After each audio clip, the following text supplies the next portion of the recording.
What's happening? No!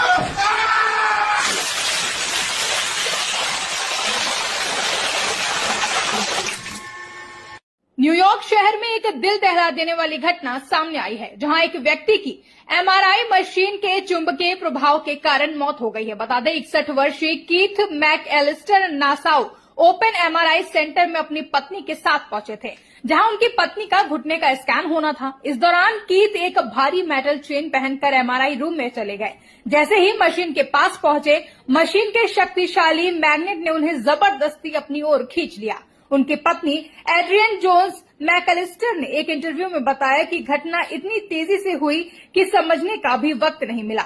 Machine ने उन्हें अचानक घुमा दिया और अंदर खींच लिया, जिसके बाद उन्होंने स्टाफ से मशीन बंद करने और 911 कॉल करने की गुहार लगाई, लेकिन तब तक बहुत देर हो चुकी थी। उन्होंने रोते हुए कहा कि उनके मुताबिक